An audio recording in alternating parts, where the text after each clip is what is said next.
Hello, my name is Stephen R. Wagner, and I'm the Poet Laureate of Amesbury. It sometimes comes up that people are unclear on what a Poet Laureate does. So I will tell you, a Poet Laureate does whatever the hell a Poet Laureate wants to do. I'm kidding, that's not really it. A Poet Laureate is a person appointed by a governing body, such as the City of Amesbury, in acknowledgement of the existing poetry that person has written. A Poet Laureate is expected to write poems to commemorate significant events and occurrences. Some Poet Laureate positions are more passive in that they are largely honorary awards celebrating work long ago completed. The Poet Laureate position for the City of Amesbury is active in that a large portion of the appointment is to increase local awareness of and involvement with poetry through writing, events, and general outreach. And so we find ourselves here. I'm going to read you poems from my first collection, which is entitled Timesheets, a collection of poems. But before I begin, I must explain something to you. I am an administrator at a local engineering firm. One of my duties is to generate invoicing for the company. But the majority of the invoicing is done on a time and materials basis. That means that if any of the employees are behind on their timesheets, I simply may not proceed, as it is beyond my powers to try to ascertain what billable projects people will eventually charge against. So I work to combat this. When I first started 13 years ago, I begged, pleaded, and fought with the engineers. Too frequently, I found myself in shouting matches, arguing about the merits of doing the work versus recording it. And it was hard for me not to take the whole thing personally. One day, after several years of frustration, just for the sake of it, I sent a poem to those who were behind, just to see if that somehow would make a difference. It didn't, of course. Time continued to pass, and I continued to send poems to those who had fallen behind, simply because I wanted to. And I will tell you now what happened. Over time, things got worse. Some of my better, more reliable engineers started to slip. Then, one day, one of my friends, a very competent and straightforward engineer named Betsy, stopped at the front desk and admitted something. She said, "Sometimes I fall a little behind on my timesheet because I want to see what the weekly poem is going to be." And that was it.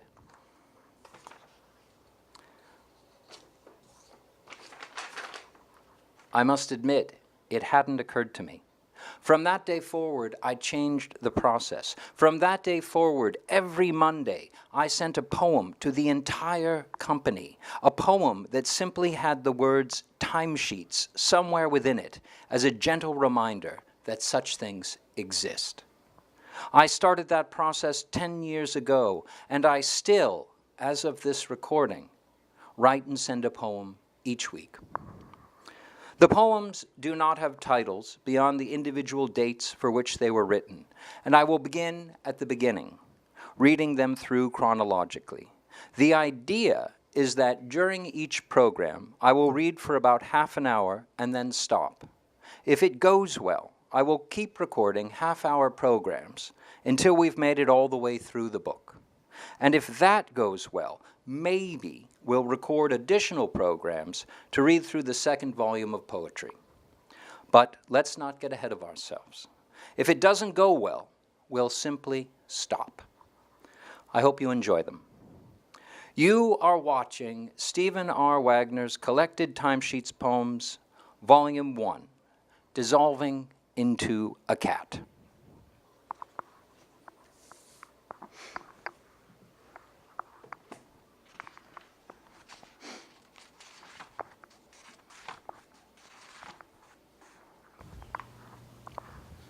Monday, December 22nd, 2008. Having waded through the snow at the door and reached for the shovel under the eaves, I am reminded by the rake behind it, of plans made to gather the leaves, and it is difficult to reconcile that neither the leaves nor the timesheets will be properly gathered this season, if at all. Monday, December 29th, 2008.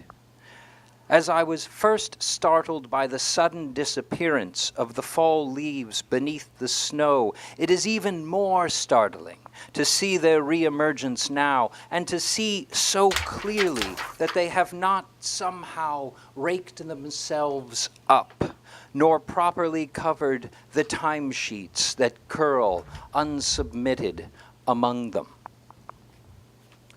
Monday, January 5th, 2009. The old year slips away so quickly that the new year left in its place seems foreign and strange, lost like a small child who's been left standing at the bus station with timesheets sticking out of her pockets. Monday, January 12th, 2009.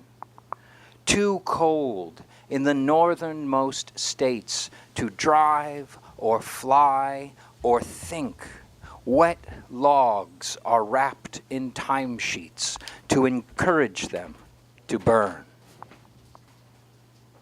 Tuesday, January 20th, 2009. Due to the fact that it no longer seems to stop snowing, but rather only pauses, and that cobblestone driveways have long since given up their navigability with the accumulated slush and timesheets pressed beneath the tires, it was perhaps inevitable that the minivan would become lodged sideways along the banks, only to be removed later by the backhoe, groaning in the dark, pushing the ground with its outstretched arms, pulling its tethered charge and itself upwards, inch by inch, towards the light at the top of the drive.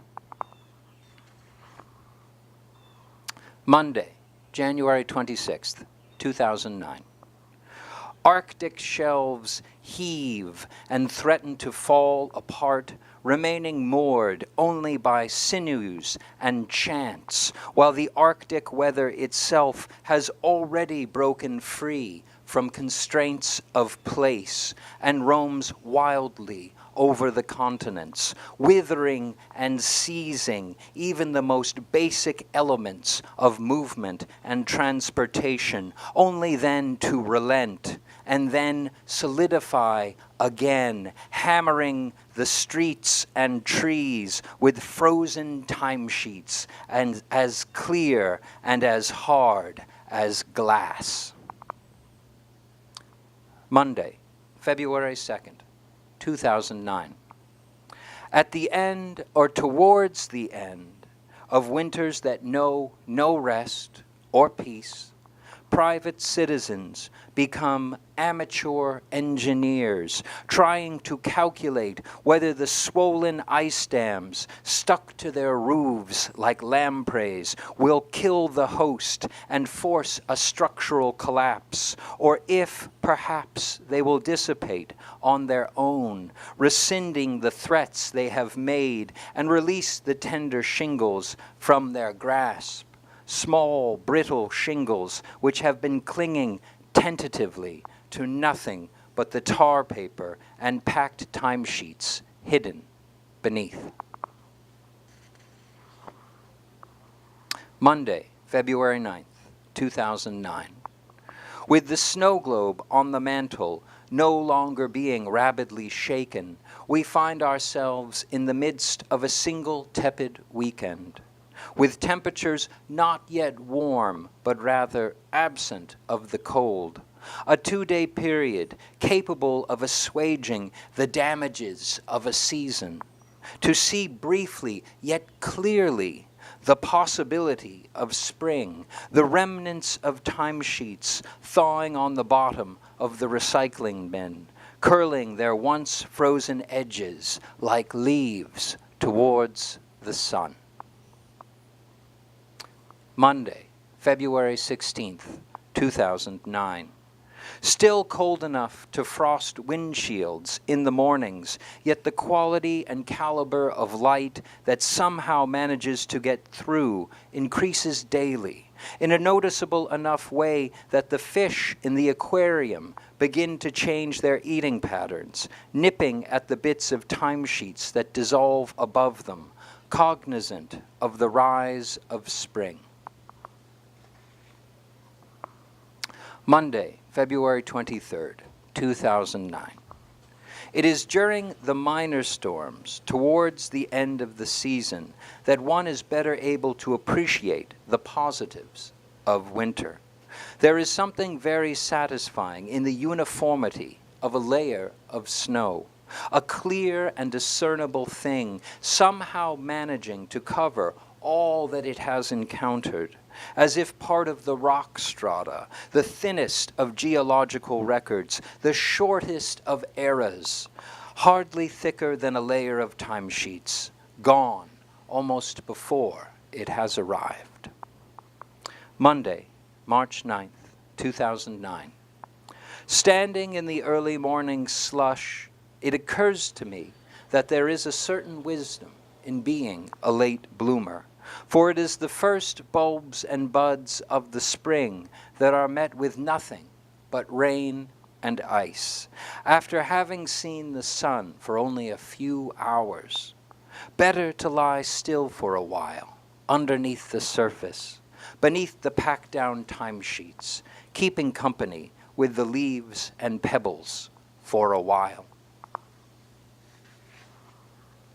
Monday, March 16th, 2009. Warm enough to stand outside on a patch of clear ground, surrounded now only by scattered and thinned crusts of snow. There are gritty remnants of timesheets here. Unsubmitted project time moves across the sky like clouds. Monday, March 23rd, 2009. As if proof of the resilience of all things, the flattened tires of the old bicycles, dragged out of storage on the third day of spring, beneath skies that threaten rain. The tires hold the air that is pumped into them and transform easily into rigid wheels, capable of transporting all of the unyet known loads of the season. Wrapped packages of timesheets wait on the lawn to be placed into baskets and ferried to their destinations. Monday, March 30th, 2009. Peepers begin to call from the trees on either side of the creek bed. The ground softens and a warm fog rolls in, obscuring the view through the trees, such that individual lines on the timesheets hung in the woods cannot be read, but rather blur together as if musical notes running over a page. Monday, April 6th, 2009. Puttering around the yard at the beginning of the season, with the weather still on the cold side of neutral. Everything seems slightly off, dirtier and more faded than it should, as if the whole yard needed a coat of paint. Timesheets peel from the sides of the garage and sit inside in damp clumps on the rafters. Monday, April 13th, 2009. The sun and the wind compete for strength as the children shuttle across the lawn, diligently harvesting the plastic eggs which hide the carefully folded timesheets within. Monday, April 20th, 2009. Weary of shredding all of the old sensitivities, 5 to 7 sheets at a time, the old documentation is pulled from its windowed envelopes and brought to the fire pit, where it twists upwards as red-rimmed gray ash, caught below the mesh screen, along with the remainder of last season's timesheets. In the, Monday, April 27th, 2009. In the abruptness of change, the snowblower is pushed, still full of gas, further back into the garage, not to be maintained or addressed until the sun trails away to nothing and sheaves of timesheets again fall from the sky, blotting out the blue with their white. Monday, May 4th, 2009. Spring crawls out from the creek bed behind our house and makes itself known in the shape of a twisting garter snake under last year's timesheets by the walk, and as a turtle almost stepped upon at the foot of the deck, small, round, and gray, almost indistinct from the asphalt, but orange-bellied and wild underneath, with tiny legs swimming through the air. Monday, May 11th, 2009. And now, when we hear the Canadian geese fly overhead, the tone of their calls seems chattier, and to see them, their formations seem smaller, more informal. It is not even always clear as to which direction they are headed. It is nothing like before the winter, when they moved in rigid unison, pointing with a seriousness of purpose away from the hard-packed timesheets that stretched across the grounds of the North. Monday, May 18th, 2009. Working on the upper deck of a 2-story children's playset made up of 800 pounds of wood and fasteners. White petals fall from the overhanging branches which brush my shoulders as I attach the fort's roof to the upper railings, and I am struck by the profound relationship of civilization to trees, how intrinsic the wood is to everything, and how reliable it's been, safe and malleable, ready to be cut to pieces or chopped up and turned to mash, pressed into service as foundations and braces, or rolled out into meaningless timesheets. Monday, June 1st, 2009. Having traveled to the beach by my home for the first time in more than a year, it occurs to me that I had forgotten how close I was to the ocean. How else could I not have come more often to watch the waves spin down into the sand and drag the sediment covering all the timesheets back out to sea? Monday, June 8th, 2009. The lawn is a mismatched array of heights. Towering, knee-high, seeded grasses shift to weedy mixes and eventually raw earth beneath the trees at the edges. It is the lawnmower on its lowest setting that equalizes the field, bringing everything down. I have read that as the blade dulls, it no longer cuts, but in fact tears. I wonder if it is doing so now as the nest-like flotsam drifts out from beneath it.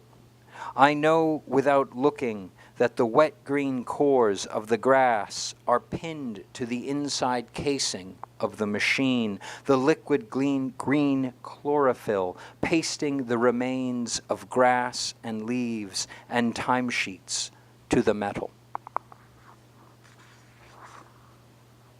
Tuesday, June 16th, 2009. There was only one man in the goat pit on that rainy day at the petting zoo. He had gone in, I'm told, at the request of others. He could be seen trying to shift a baby up onto his shoulder, while the surrounding goats stood on their hind legs around him and placed their hooves on his stomach, back, and legs as perches to better get at the swirling food jostled out of the conical timesheet wrapper. Monday, June 22nd, 2009. In that particular year, the transition from spring to summer went unnoticed, as there were no changes or differences to speak of. The rain grew no warmer, and the sun, not pressed by guilt or duty, made no appearance. The date passed with no fanfare, in unobserved motion, like the waters of an underground tributary, seemingly inconsequential, one day listed after the next, an unbroken week on an indifferent timesheet. Monday, July 6th, 2009. When the clouds themselves finally became annoyed and left, the people rejoiced. With rockets and munitions, they targeted the very sky itself as if in retaliation. Rows of tightly packed cardboard tubes with colored timesheets pasted on their sides showed boastful descriptions of the weapons to be deployed. Monday, July 13th, 2009. Unexpected rains late in the morning caught the paperwork left out by the table, cementing it into place. When it was peeled off, an impression remained, a partial row from a timesheet, crisp at the center, blurred to nothing along the edge. Monday, July 20th, 2009. Unseasonal rains work to slowly transform the season into something else that will only be identified in hindsight. Record rains seep to record depths, activating dormant creatures such as mosquitoes and timesheets and other strange things put into place years before and then forgotten. Monday, July 27th, 2009. In an era of small things, effort must be made to gather together the giant lurching creatures of the past. At makeshift docks alongside the jetty where the river ends, the tall ships rock quietly. A tangle of rigging like 1,000 crossed power lines anchored to thick masts that have yet to be shaved down into countless timesheets. Monday, August 3rd, 2009. Coming towards the end of our supply of superworms, it occurred to me that I had done nothing other than feed them to the fish. We had started out with dozens, and we were now down to just a few, 3 or 4 perhaps, in each container, crawling aimlessly in the timesheet shavings that kept them nourished. So I took a container into the yard and released them onto the grass, where I thought they would flounder for an uncomfortably long time, making me reconsider my actions, but they disappeared in seconds, and I felt refreshed. Monday, August 10th, 2009. With all the mysteries of the sky, there are still only 4 types of clouds, which drift languorously across, as though the white space on a timesheet had lifted off the page on a whim, puttering off like milkweed in search of more interesting places. Monday, August 17th, 2009. Squiggles and wiggles on the surface of the tiniest ponds turn into the creations of the day, as the newly formed dragonflies, like decimal places on a timesheet, lift off in chase of the newly formed flies. Monday, August 24th, 2009. The nights wrap around the days like swaddling clothes. Patterns woven on the fabric dance back and forth like timesheet entries across the page. Monday, August 31st, 2009. Though we were restful, the day moved along with the impatience of seagulls that flew just above our heads and stood right at the edge of our blanket, dashing in on occasion to try and steal our peanuts, cutting and chopping like scissors through a timesheet. Tuesday, September 8th, 2009. Throughout the dental procedure, mouth agape, unsatisfied with staring at the dots on the ceiling panels, points with no pointillism, I turned my thoughts to teeth, to an old geologist friend who used to sift through stream beds for fossils. He had amassed an amazing collection of ancient shark teeth when he died. Beautiful, long, petrified things, curved, dark brown and black, with the enamel still intact. And I wanted to ask my dentist how human teeth would hold up. I wanted to know how well they would fare in comparison, but I said nothing, as my dentist was a distant person. I waited for my receipt at the receptionist's desk and folded it when I got it, as it was a large and unruly thing, a full sheet of paper with almost nothing on it, like a timesheet with no entries. Monday, September 14th, 2009. Standing in the backyard on a rainy afternoon, contemplating overdue home renovations, I sneezed and sent my temporary crown flying into the wet grass. The statistics of finding it in the 3 or 4 foot area around where I had been standing seemed poor, like trying to find a misplaced decimal on a giant timesheet, as the grass was deep and poorly tended, with small holes left by skunks digging for grubs. But I persisted on all fours until I found it, and then reattached it inside. Looking into the mirror at the tooth without the crown, I was reminded of pictures of prehistoric fish teeth, and I laughed to myself that I was closer to them than I realized. Monday, September 21st, 2009. And so the summer ended quickly and decisively, with a crispness in the air that unmistakably belonged to something else. Already the green leaves, still on the trees, were arching and turning, poised to turn thin and brittle. The veins fanning out, raised in relief as if lines, delineating indecipherable entries on an ancient timesheet.